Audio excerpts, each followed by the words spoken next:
மேலாம்சி மீளா விடின். மாளார் திரோதம் மலம். மால்னது மயக்கம். ஆர் மால் ஆர் ஆர்னது ஆர் என்பதற்கு பொருந்திய சிறந்த ஆறுதல் நிறைதல்னு பேர். மயக்க அறிவை நிறைந்து தருகிற திரோதானம். மயக்கத்தை தருகிற திரோதானம். மாளார் திரோதம் மலம். மலம் ஆணவ மலம். முதலா மாறுமோ. முதலாய் மாறுமோ. திரோதம் மலம். இந்த ரெண்டையும் முதலாக வைத்தால் நாமாவை முன்னிறுத்தி ஓதினால் மாறுமோ. மாறுமோ.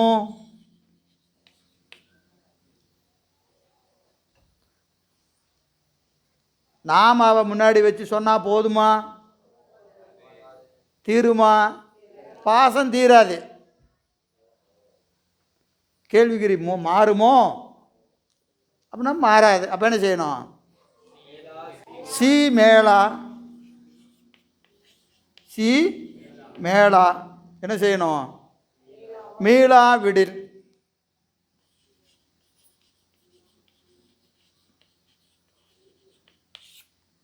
இந்த ரெண்டும் மாறுமோ. இதில் மீளா விடில் சி முதலாக சொல்லு. நான் சொல்லணும். குருநாதர் வருவார். போதுமா?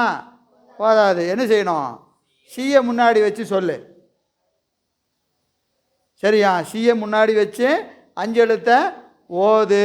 அஞ்செழுத்தை ஓது. சிவன் அருள் ஆவி திரோத மலம்.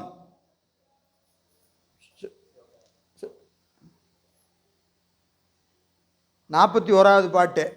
எதில்? உண்மை விளக்கத்தில். சிவன் அருள் ஆவி திரோத மலம் ஐந்தும் அவன் எழுத்து அஞ்சின் அடைவாம். இவன் நின்று நம்முதலா ஓதின் நாடாது அருள் சிம்முதலா ஓதினி சென்று. சிவன் அருள் ஆவி திரோதம் மலம் இந்த அஞ்சும் ஆசில் எழுத்தஞ்சின் அடைவாம். அஞ்சு எழுத்தோட அடைவு என்னது? நகரம் மகரம் சிகரம் வகரம் யகரம். சரியா? இதில் நம்முதலா ஓதின் நாடாது அருள். நான் முன்னாடி வச்சு ஓதுனா அருள் நாடாது. சிம்முதலா ஓது. சியை முன்னாடி நிறுத்து ஓது. நகரத்தை முன்னிறுத்தி ஓதுனா அருள் நாடாது. சிகரத்தை முன்னிறுத்தி ஓது. அப்போ நகரத்தை முன்னிறுத்தி ஓடுனா எது நாடும்? உலக போகம் விளையும். உலக போகம் வேணும்னா நகரத்தை முன்னிறுத்தி ஓது. சிவபோகம் வேணும்னா சிகரத்தை முன்னிறுத்தி ஓது. அதே தான் இங்கேயும் சொல்கிறார். என்னது? மாளார் திரோதம் மல முதலாய் மாறுமோ. மாறாது. அப்போ மாறணும்னு என்ன செய்யணும்? சி மேளா மீளாவிடின். மீளவில்லை என்றால் சி முதலாக ஓதுன்னு அர்த்தம். சிகரத்தை முன்னிறுத்தி ஓது. சிகரத்தை முன்னிறுத்தி ஓது என்று சொல்லுகிறார். ஆதிமலம் இரண்டும் ஆதியா ஓதினால் பேதியா மும்மலம் தீர்வாகா என்று உண்மை விளக்கம். உண்மை விளக்கம் பூரா அந்த பாட்டை பூரா நடத்த வேண்டியது தான். சரி. 6 86. ஆராதி ஆதாரம் அந்தோ அது மீண்டு பாராது மேல்வோதும் பற்று. ஆராதி ஆதாரம் அந்தோ அது மீண்டு பாராது மேல்வோதும் பற்று. ஆதாரம். ஆதாரம். ஆதாரம்னா என்னது? ஆதாரம் என்ற சொல்லு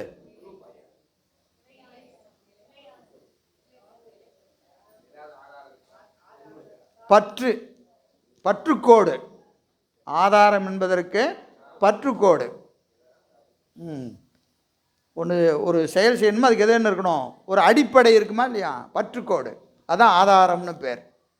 ஆதாரம் இது சிவத்தை அடைவதற்கான பற்றுக்கோடு எது? தீக்கை தான். சமய சமய விசேட தீக்கை. சமய விசேட தீக்கை பெற்ற மாணவனே, மாணவன் இப்போ என்ன செய்கிறான்? ஆதாரம் பெற்றிருக்கிறான். அவனுக்கு ஒரு தகுதி வந்திருக்கு. என்ன தகுதி? சிவத்தை பெறுவதற்கான தகுதியை பெற்ற மாணவனே, நீ செய்ய வேண்டியது என்னது? ஆராதி.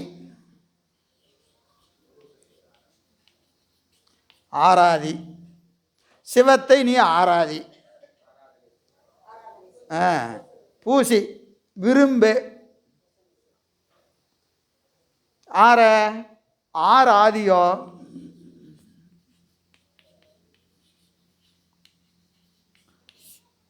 ஆராதி. ஆராதற்குன்னு ஒன்று கணக்கு இருக்கா இல்லையா? உலகத்திற்கு யார் ஆதியோ அவரை நீ ஆராதி. ஆதியோ அவரை நீ ஆராதி. அவரை தான் ஆராதிக்கணும். நீ ஆராதிக்கிறன்னு சொல்லி யாரையோ போய் ஆராதிச்சின்னெல்லாம் ஒன்றும் பாஸ் பண்ண முடியாது. உலகப்பற்று நீங்கணும்னா, சிவத்தை பெறணும்னா யாரை வணங்கணும்? பெருமானை வணங்கணும். உலகத்திற்கு யார் ஆதியோ அவனை நீ என்ன செய்யணும்?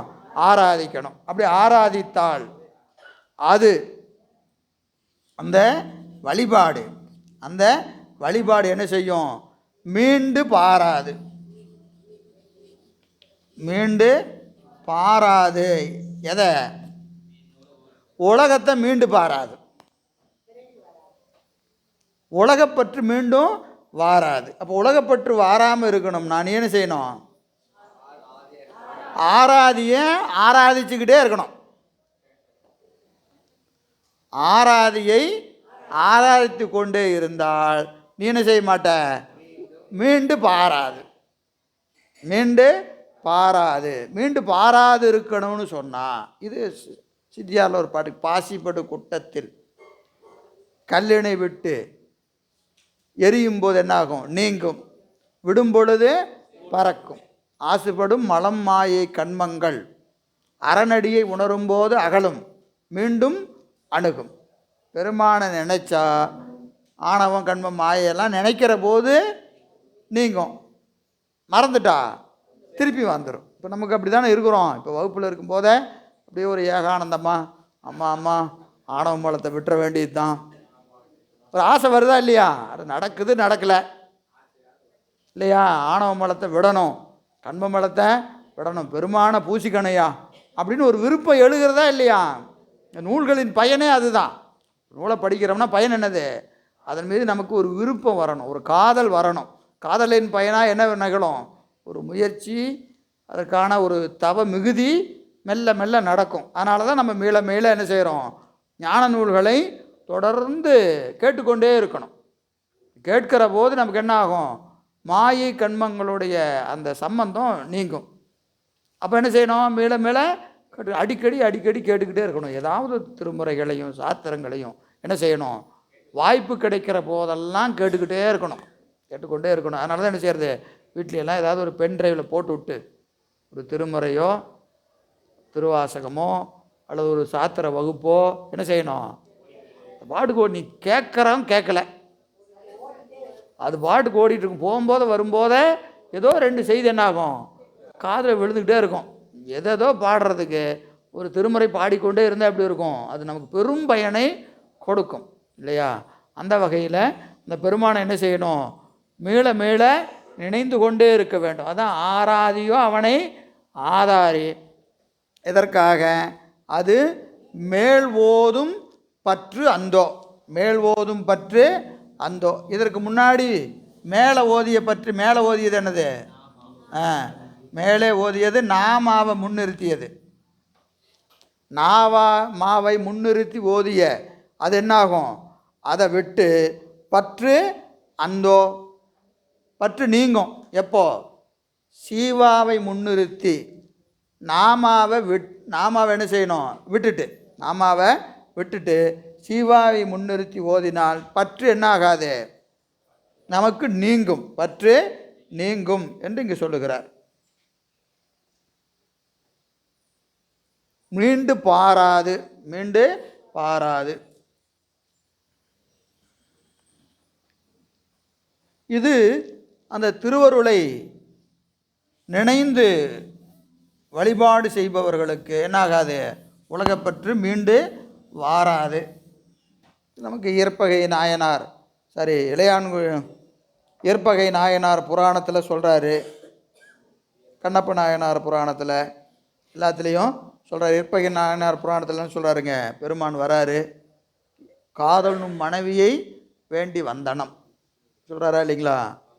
நாயனார் வீட்டுக்கு வந்து, யாது ஒன்றும் நம்பக்கள் உண்டாகின் அன்னது எம்பிரான் அடியவர் உடைமை ஐயமில்லை அருள் செய்யும்னார்.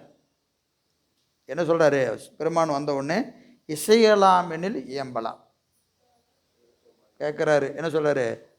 கொடுக்குறேன்னு சொல்ல, என்ன வேணும்னு நான் சொல்கிறேங்கிறார். இசையலாம் எனில் இயம்பலாம்.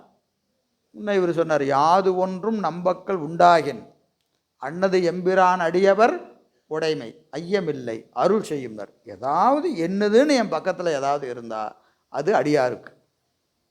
அதனால் நான் தருவனா மாட்டனான்னு நீங்கள் சந்தேகப்பட வேண்டாம் சாமி, எது வேணாலும் கேளுங்க அப்படின்னு கேட்குறார். உடனே அவர் என்ன சொல்கிறாரு? காதல் நும் மனைவியை வேண்டி வந்தனம் என்று சொன்ன உடனே என்ன செய்கிறாரு? உடனே ஒரு நிமிஷம் நின்னார், வீட்டுக்குள்ளே போனார், அம்மாவை பார்த்தாரு, வெளியே வந்தார், ஆகட்டும்ட்டார், கொடுத்துட்டார். அப்புறம் பெருமானோட முன்னாடி வாளையும் கேடயத்தையும் ஏந்திட்டு போகிறாரு. சுற்றமெல்லாம் வந்துச்சு, எல்லாமே என்ன செஞ்சாங்க? எல்லாத்தையும் வெட்டி வீழ்த்தினார். பூம்புகார் எல்லைக்கு போனார். போன உடனே என்ன செய்தாருங்க? பெருமானை பார்த்து திருச்சிற்றம்பலம் மீண்டு வருங்க அப்படின்னு சொல்லிட்டு அவர் பாட்டுக்கு என்ன செஞ்சிட்டாரு? திரும்பி போயிட்டார். மனைவியை திரும்பி கூட பார்க்கல. அது முதல்ல சொல்ற காதல் நும் மனைவி, காதல் நும் மனைவி. நாயனார் செஞ்ச தொண்டுக்கு இதுவரைக்கும் துணை நின்ற மனைவி. இதெல்லாம் ரொம்ப முக்கியம். மனைவினா எல்லாம் இல்லை, இவர் தொண்டு செய்யும் போதெல்லாம் அவங்க எப்படி இருந்திருக்கிறாங்க? துணையாக இருந்திருக்கிறாங்க. இல்லைன்னா அவர் தொண்டு செஞ்சுருக்க முடியுமா? ஏன்னா வீட்டில் ஒரு தொண்டு செய்யணும்னா யாரோட முக்கியம்? வீட்டில் மனைவி துணை இல்லைன்னா, அதனால் துணைவினே பேர். எது செஞ்சாலும் துணை வேணும். அவங்க துணை இல்லைன்னா ஒன்றும் செய்ய முடியாது இல்லைங்களா? அடியார் வீட்டுக்கு வரணும், எத்தனை பேர்த்தினால தைரியமாக வீட்டுக்கு அடியாரை கூட்டிகிட்டு போய் சாப்பாடு போட முடியும்? எல்லாருனாலையும் முடியுமா?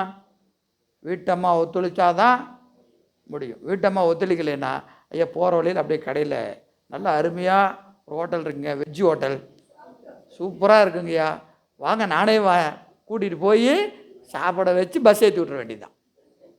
வீட்டுக்கு கூட்டிகிட்டு போக முடியாது இல்லையா? ஏன்னா வீட்டில் ஒத்துழைப்பு இல்லைன்னு வச்சுக்கோங்க. இவரை நல்லா மதிப்பாங்க, அன்பாக நடத்துவாங்க, எல்லாம் நடத்துவாங்க. மூணாவது ஆள் வந்தால் என்ன ஆகும்? அவங்க எனக்கு இன்னொரு பேர் இருக்குது அப்படிங்கிற மாதிரி ஆயிடுச்சுன்னு வச்சுக்கோங்க, ரொம்ப சிக்கலாக போயிடும். அப்போ ஒரு தொண்டு செய்யணும்னா யார் இருக்கணும்? துணை இல்லாமல் ஒரு தொண்டையும் செய்ய முடியாது. நீங்கள் பார்த்தீங்கன்னா எப்பவுமே வீட்டில் ஒன்று வீட்டுக்காரர் நல்லா தொண்டு செய்வார், வீட்டுக்கார அம்மாவுக்கு சப்போர்ட் இருக்காது. சில வீட்டில் பெண்கள் நல்லா தொண்டு செய்வாங்க, வீட்டுக்காரோட ஒத்துழைப்பு இருக்காது. ஆனால் இதில் என்ன பிரச்சனைன்னு கேட்டிங்கன்னா, வீட்டுக்காரம்மா தொண்டு செஞ்சால் பெரும்பாலும் கணவர்கள், எல்லாரையும் நான் சொல்ல விரும்பலை, சில பேர் என்ன செய்வாங்கன்னு கேட்டிங்கன்னா, என்னமோ செஞ்சுக்க, என்ன தொந்தரவு பண்ணாத, நீ போகிறையா போ, என்னமோ பண்ணு, என்ன தொந்தரவு பண்ணாத, நான் என் வேலையை பார்க்குறேன் அப்படின்னு சொல்கிறவங்க அதிகம். ஒன்று ரெண்டு வீட்டில் இடைஞ்சல் இருக்கலாம். பெரும்பாலும் அந்த தொண்டுக்கு பெரிய இடைஞ்சல் எங்கே இருக்காது? ஆண்கள் பக்கத்தில் பெரும்பாலும் இருக்காது. பெரும்பாலும் எனக்கு தெரிஞ்ச வரைக்கும் நான் சொல்கிறேன். சில வீட்டில் ஐயா இதே சமயம் நீங்கள் இப்படி வச்சுக்கிட்டிங்கன்னு வச்சுக்கலாம், வீட்டில் பெண்கள் ஒத்துழைக்கலைன்னா ஆண்கள் ஒரு தொண்டை தொடர்ந்து செய்வது ரொம்ப கஷ்டம். அதனால தான் எல்லாரும் சமயத்தை எங்கே கொண்டு போகணும்னு நினைப்பாங்க? பெண்கள்கிட்ட கொண்டு போகணும். காரணம், ஒரு வீட்டில் ஒரு பெண் சமயத்தில் இருந்தால் அந்த சமயத்தில் அந்த வீட்டுக்குள்ளே சமயம் இருக்கும். வீட்டில் பெண் சமயத்தில் இல்லைன்னா அதை வீட்டுக்குள்ளே கொண்டு போக முடியாது. வெளியே என்ன வேணாலும் செஞ்சுக்கலாம். அது வெளியே என்ன செஞ்சாலும் வீட்டுக்குள்ளே எனக்கு கொண்டு போக முடியாது, சமயத்துக்கு கொண்டே போக முடியாது. அப்போ வீட்டுக்குள்ளே இருக்கிற பெண்கள் இடத்துக்கு போகணும். அதே மாதிரி பெண்கள் சமயத்தில் இருந்தால் தான் குழந்தைகள் சமயத்துக்கு வருவாங்க. ஆண் என்ன பண்ணாலும் குழந்தைகளை கொண்டு வர முடியாது. குழந்தைங்க சமயத்துக்கு வரணும்னா யார் மனசு வைக்கணும்? பெண்கள் மனசு வச்சாதான். அவர் வழிபாட்டிலே இல்லைனாலும் ஒரு பெண் வழிபாட்டில் இருந்தால் குழந்தைகள் வழிபாட்டில் இருக்கும். அதே அந்த அம்மா வழிபாட்டில் இல்லைன்னு வச்சுக்கோங்க, இவர் என்ன பண்ணாலும் உங்கள் அப்பனுக்கு வேறு வேலை இல்லை, கோயில் கோயில் சுற்றிட்டு திரிகிறான், பேசாமல் கிடக்கடான்னு சொல்லி முடிஞ்சு போச்சு கதை. அவ்வளோதான், டோட்டலாக அவுட்டு. ஒன்றுமே பண்ண முடியாது. ஏன்னா அந்த குழந்தைங்கள்ட்டோட யார் இருக்கிறாங்க? அம்மா தான் அதிகமாக இருப்பாங்க. என்ன இருந்தாலும் கணவனால் அதை கொண்டு போய் குழந்தைங்களுக்கு சேர்த்த முடியாது. ரொம்ப முக்கியம் யார்? பெண்கள் தான். அது எல்லாத்துக்குமே அது உண்டு, எல்லாத்துலேயும் உண்டு. எனவே இங்கே அவ்வளவு தொண்டுக்கு துணை செய்த மனைவி. இதுக்கு எது சொல்ல வரேன்னா, நாயன்மார்கள் எடுத்துட்டிங்கன்னா எல்லா நாயன்மார்களுக்கும் அவர்களுக்கு என்ன புகழ் உண்டோ, என்ன சிறப்பு உண்டோ, அத்தனை சிறப்பும் அந்த பெண் அவருடைய மனைவிக்கு உண்டு. திருநீலகண்ட நாயனார், திருநீலநக்கர், நீங்கள் இளையான்குடி மாறனார், ஏற்பகை நாயனார், யாரை வேணாலும் எடுத்துக்கங்க. எல்லா நாயன்மார்களும் இல்லறத்திலிருந்து தொண்டு செஞ்ச அத்துணை நாயன்மார்களும் நீங்கள் 63 திருமணம் ஆகாதவரை நீக்கிட்டு மீதி எல்லாரும் பார்த்தீங்கன்னா எல்லோரும் அந்த பேர் 2 பேருக்கு பொருந்தும். ஸோ நீங்கள் அந்த தொண்டு நம்ம ஒரு கணவனை சொல்கிறோமே ஒழிய, ஆனால் அங்கே யாருக்கு உண்டு? அந்த முழுக்க திருவடிக்கு 2 பேரும் தான் போனாங்க. நீங்கள் புராணத்தில் எங்கே பார்த்தீங்கன்னாலும் எந்த கணவனும் தனியாக போகலை. ஆமாம், ஏன்னா முக்கியமாக மனைவி. காரணம், அந்த தொண்டு நிற்கணும்னா யார் நிற்கணும்? மனைவி இல்லாமல் தொண்டு செய்ய முடியாது. எல்லா புராணமும் நம்ம சொன்னால் 63 சொல்லிட்டு போகணும். இப்படிப்பட்ட மனைவியை ஊர் எல்லைக்கு போகிறாரு, விட்டுட்டு திரும்பி பார்க்காம போகிறார். அது எவ்வளவு பெரிய ஒரு சூழ்நிலை நீங்கள் யோசித்து பார்க்கணும். அப்போ பெருமான் பார்க்குறார், அவரால் தாங்கலை. ஸோ எப்படி போகிறான் பாரு என் தொண்டன். பொய்தரும் உள்ளம் இல்லான் பார்க்கிலன் போகான் என்று. உள்ளத்திலே என்ன பொய் இல்லையாம். பொய் என்பது இங்கே என்னது? இங்கே பொய் என்பது வேற என்ன? அவர்கிட்ட உண்மை இருக்குது, பொய் இருக்குது, அதுதான் சிறப்பு. நாயன்மார் பொய் இல்லாதவர்னு சொல்கிறதுக்கு தான் பெரிய புராணமா? இங்கே பொய் என்பது அறியாமை என்று சொல்லக்கூடிய ஆணவ மலம் இல்லை, மாயாமலம் இல்லை, கண்மமலம் இல்லை, முற்றையும் துறந்ததினாலே இது திருவருள் என்று நினைச்சாரு, கொடுத்தாச்சு. இனி அது என்னுடையது அல்ல. பற்று நீங்கிய நிலைன்னு பேர். பற்று நீங்கிய நிலை. அதனால் மனைவியை திரும்பி பார்க்கல. இது இவள் என்னுடைய மனைவி என்கின்ற ஒரு எண்ணமே அவருக்கு வரல. அதனால் திரும்பி பார்க்கல. பெருமானை வணங்கினார், திரும்பினார், அவர் பாட்டுக்கு போயிட்டார். பெருமான் பார்த்தாரு, பொய்தரும் உள்ளம் இல்லான் பார்க்கிலன். யாரை பார்க்கல? மனைவி பார்க்கல. பார்க்கிலன் போனான் என்று மெய்தரு வேதியரை மீளவும் அழைக்கல் விட்டார். போனவரை கூப்பிட்றார், ஏற்பகை முனிவா ஓலம் ஈண்டு நீ வருவாய் ஓலம் அயற்பிலாதானே ஓலம் அன்பனே ஓலம் ஓலம் என்று செயற்கரும் செய்கை செய்த திறனே ஓலம் என்றார். செயற்கரும் செய்கை செய்த தீரனே. யாராலையா செய்ய முடியும் இதை? உன்ன மாதிரி யார் செய்ய முடியும்? செயற்கரும் செய்த தீரனே ஓலம் என்றான். ஓலமிட்டவன் யார்? மயக்கரு மால் அயன் ஓலமிட நின்ற பெருமான். வேதங்கள் ஐயா என ஓங்கி ஆழ்ந்தகன்று ஓலமிட்டு தேடுகிற பெருமான் ஏற்பகையாரை பார்த்து கூப்பிட்றார், ஓலம் ஓலம் காப்பாற்று காப்பாற்றுங்கிறார். யாரை பார்த்து? நாயனாரை பார்த்து. காரணம், பற்றற்ற நிலை. பற்றற்ற நிலை. அது எப்போனா, இது ஒரு பெரிய அறிவில் நிகழ வேண்டிய செயல். அப்படி நிகழ்ந்ததுன்னா மீண்டும் பாராது. என்ன செய்யாது? மீண்டும் உலகத்தை என்ன செய்யாது? பார்க்கவே பார்க்காது. இந்த உயிர் உலகத்தை பார்க்கவே பார்க்காது. சரி, அடுத்த பாட்டு 87. சிவமுதலே ஆமாறு சேருமேல் தீரும் பவம் இது நீ ஓதும்படி. சிவமுதலே ஆமாறு, சீவா முதலாக ஆமாறு ஓதும் முறையாக, சேருமேல் இதனோடு சேர்ந்தாள், எதோடு? வகரத்தோடும் சிகரத்தோடும் சேர்ந்தாள். எப்படி சேரணும்? அத்துவிதமாக சேரணும், அத்துவிதமாக சேரணும்.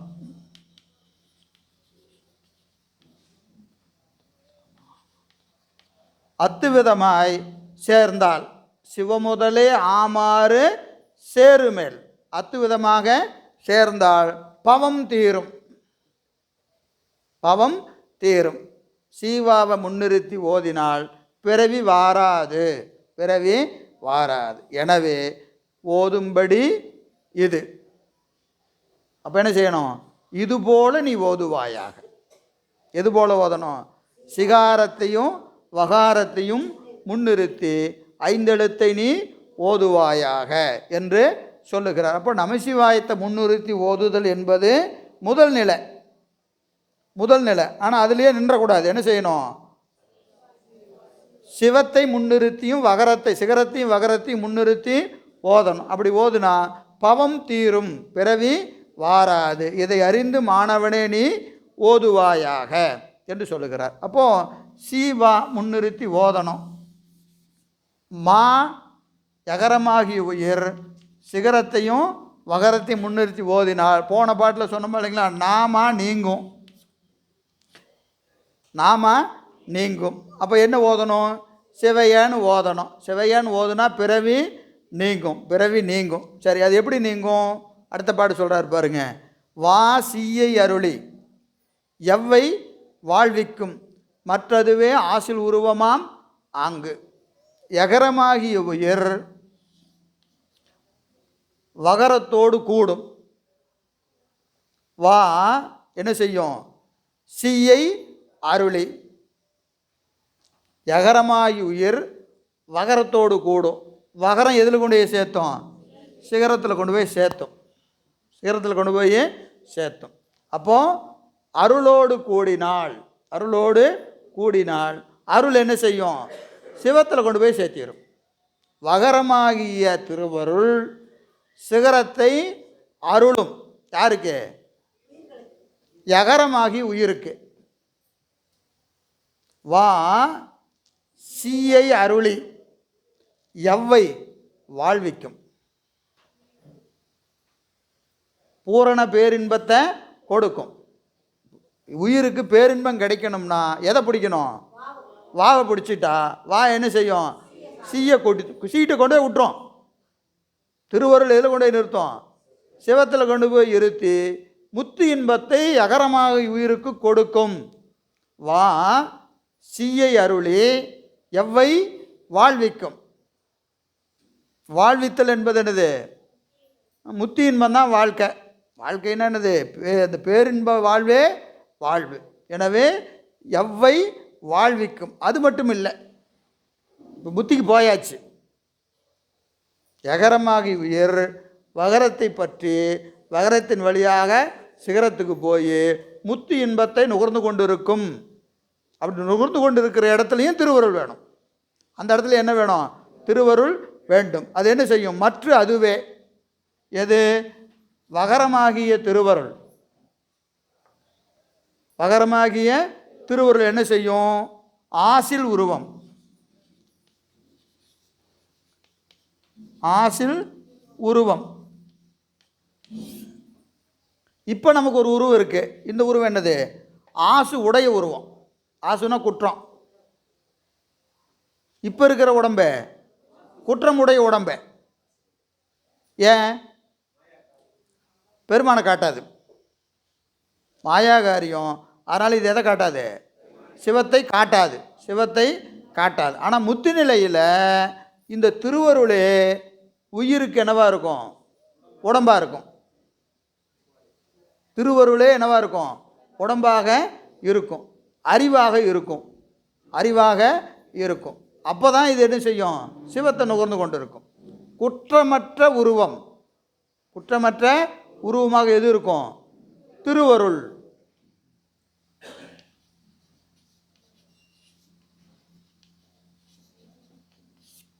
திருவருள். முத்தி நிலையில் உயிர்களுக்கு திருவருளே உடம்பாக இருக்கும்.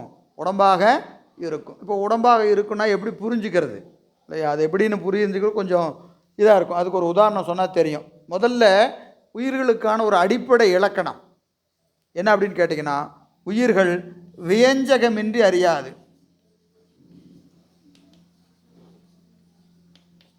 வியஞ்சகம்னா என்னது? கருவி.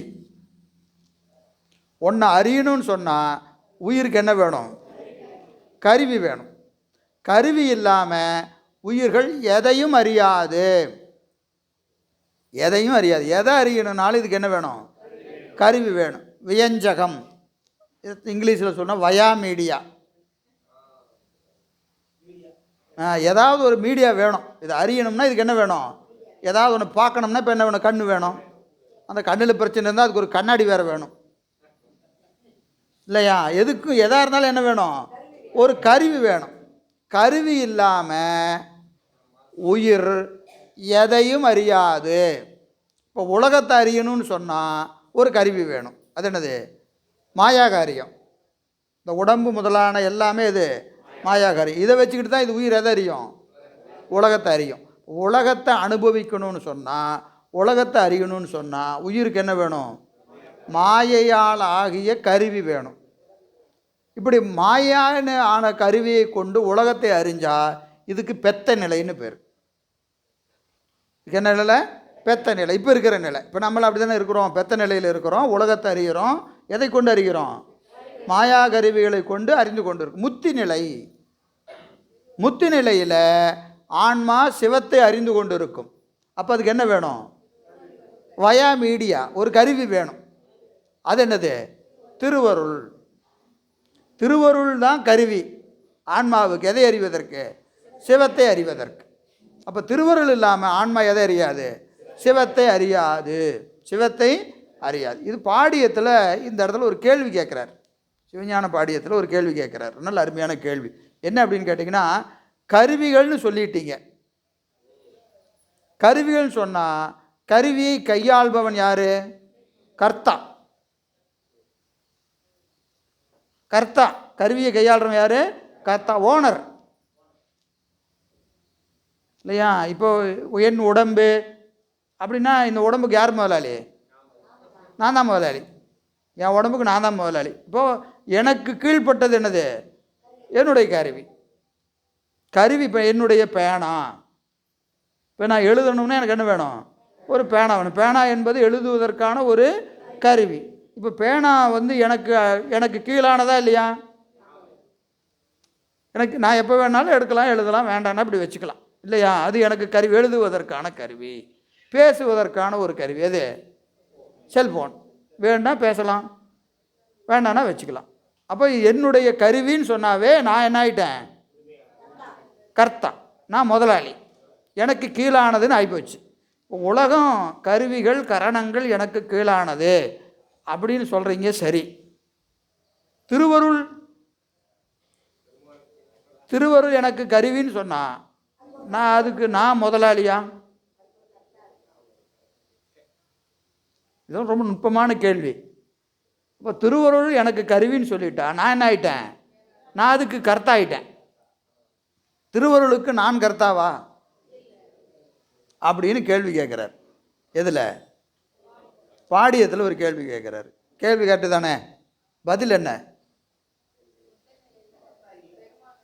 ஐயா? அது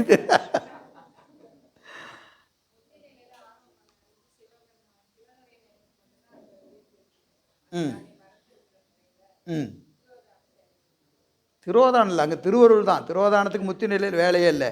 திரோதானம் தான் கிடையாது, திருவருள் தான். இல்லை, கேள்வி என்னன்னு கேட்டிங்கன்னா, திருவருளை நாம் கருவின்னு சொன்னால் இந்த ஒரு பிரச்சனை வருது. ஆன்மாவுக்கு திருவருள் கருவின்னு சொன்னால் அடுத்த கேள்வி என்ன வருது? அப்போ கர்த்தாவா அப்படின்னு ஒரு கேள்வி வருது. அதெல்லாம் கிடையாது.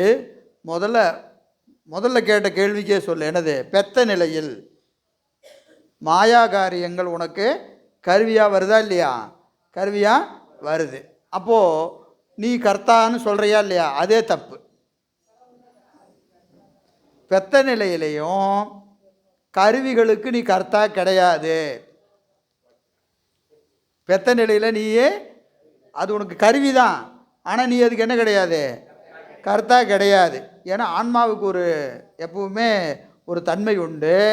அது எப்படி அறியும்னா அதுவதுவாய் அறியும், ஒன்றை அறியும், ஒன்றொன்றாய் அறியும், அதுவதுவாய் அறியும்.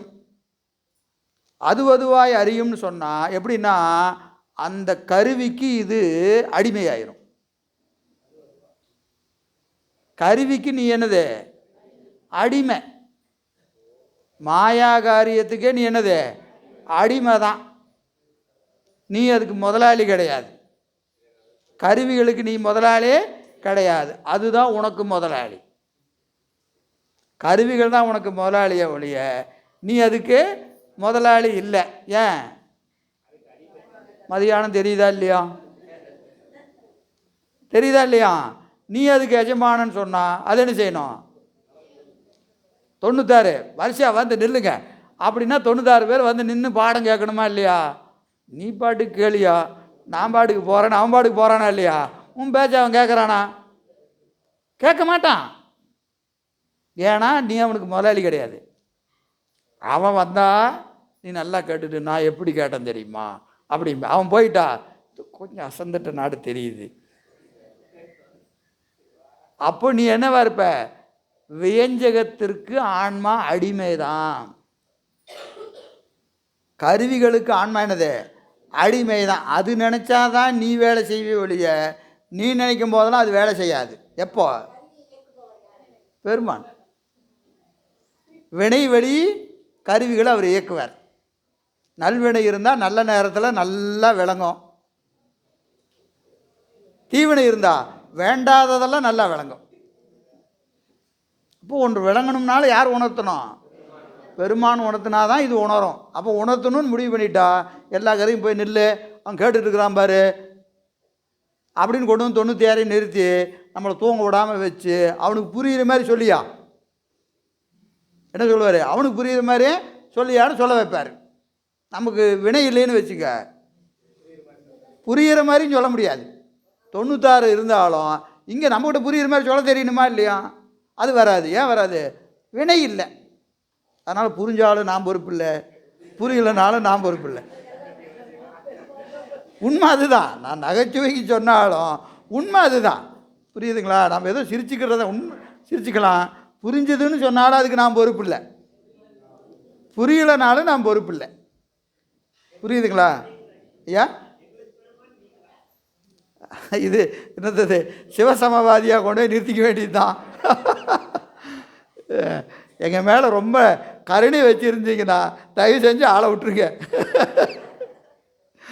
அதனால் திருவருள் என்ன செய்யுங்க? பெருமான் தான் இயக்குகிறான். அப்போது பெத்த நிலையிலேயே கருவிகள் உனக்கு அடிமை இல்லை, நீ தான் கருவிக்கு அடிமை. அப்போ முத்தி நிலையில் திருவருளுக்கு தான் ஏன் நீ அடிமை. அதனால் திருவருள் உனக்கு கருவியாக தான் ஒன்றும் குத்தம் இல்லை. அதுதான் உனக்கு எஜமானன். திருவருள் தான் எஜமானன், நீ யார்? அடிமை தான். திருவருளுக்கு அடிமை, ஒன்றும் குற்றம் இல்லை. சரியா? சரி.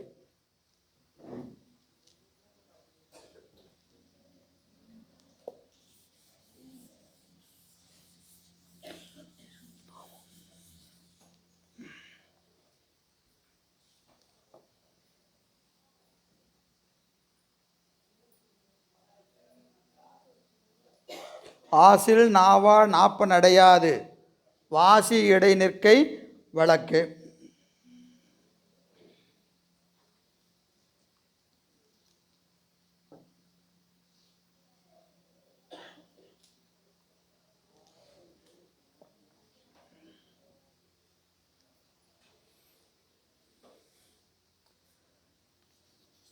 நாவா ஆசில் நாவா ஆசில் நாவா ஆசின்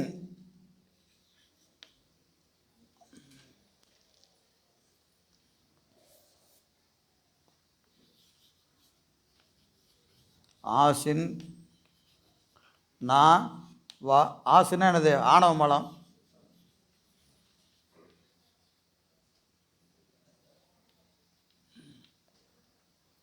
ஆணவத்திற்கும் நகரத்திற்கும் நடுவில் அடையாது. நமசிவாய.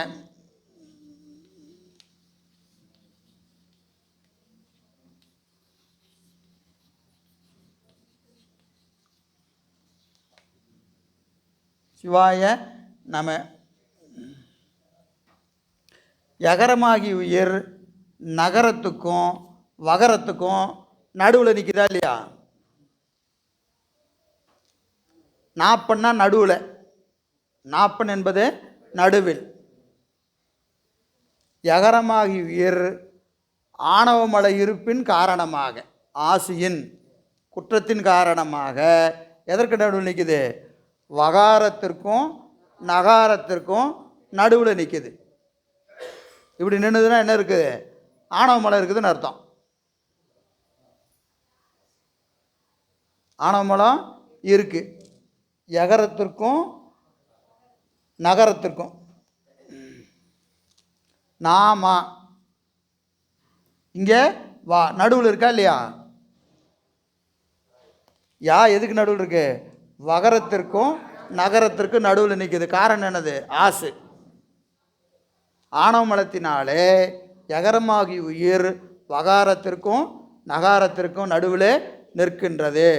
எனவே நாப்பன் அடையாது. இந்த நிலையை அடையாம இதை விட்டு நீங்கி, இந்த நிலையை விட்டு நீங்கி எங்கே நிற்கணும்? வாசி இடை.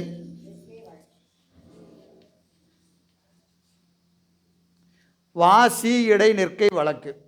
இப்போ எங்கே நிற்குது? வாசி. வாசி இடை நிற்கை வழக்கு. முதல்ல நகாரத்தை முன்னிறுத்தி சொல்லணும், அப்புறம் சிகாரத்தை முன்னிறுத்தி சொல்லணும், அப்புறம் மூணாவது என்ன செய்யணும்? நாமாவை வெட்டணும். நாமாவை விட்டுட்டு எப்படி நிற்கணும்? வாவுக்கும் சீவுக்கும் நடுவில் நிற்கணும். வாசி இடை நிற்கை வழக்கு. இப்படி தான் நிற்கணும். இப்போ மூணாம் நிலை. முதல்ல 1 2. இப்போ எங்கே வந்துட்டார்?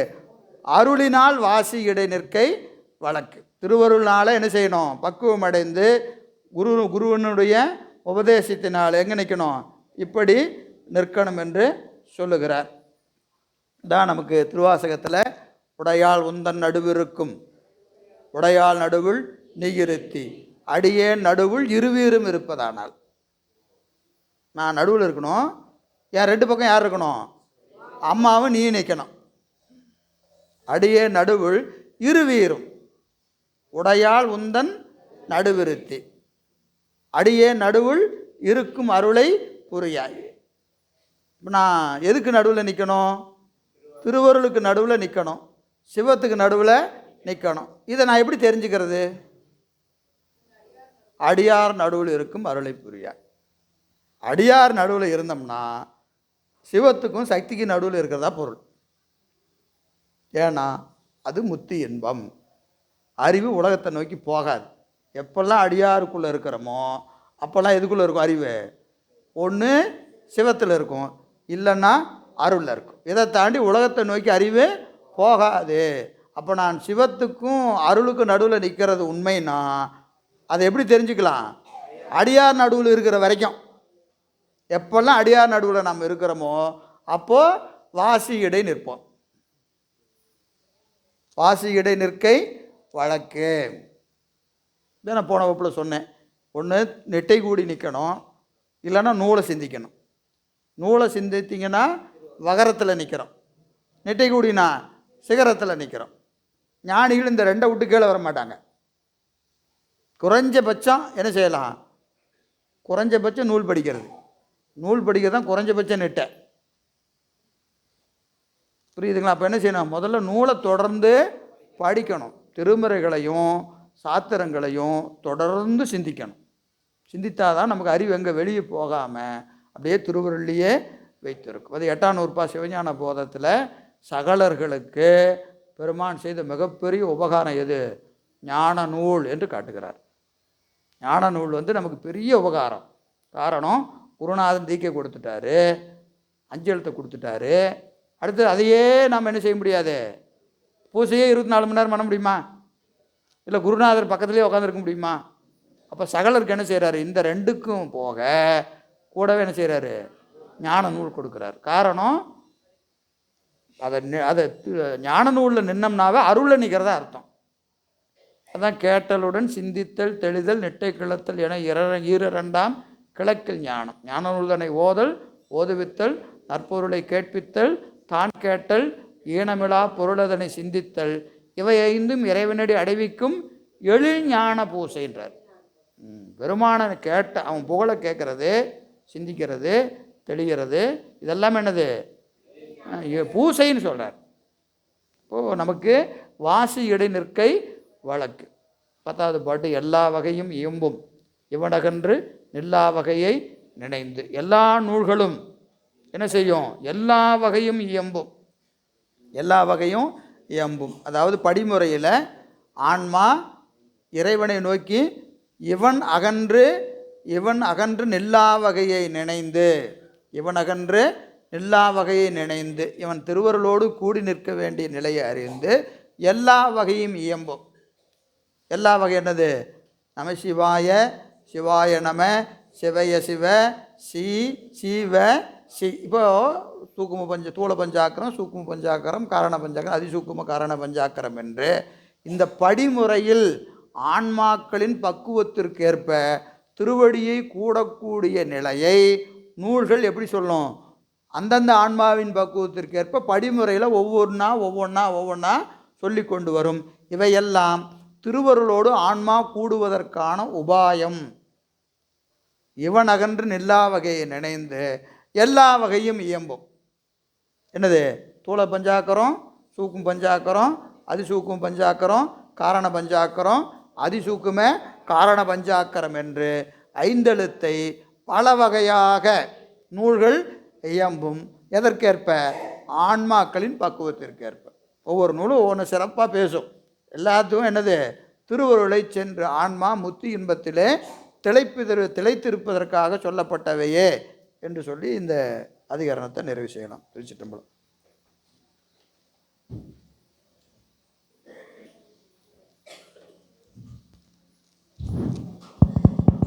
தென்னாடுடைய சிவனே போற்றி, எந்நாட்டவர்க்கும் இறைவா போற்றி.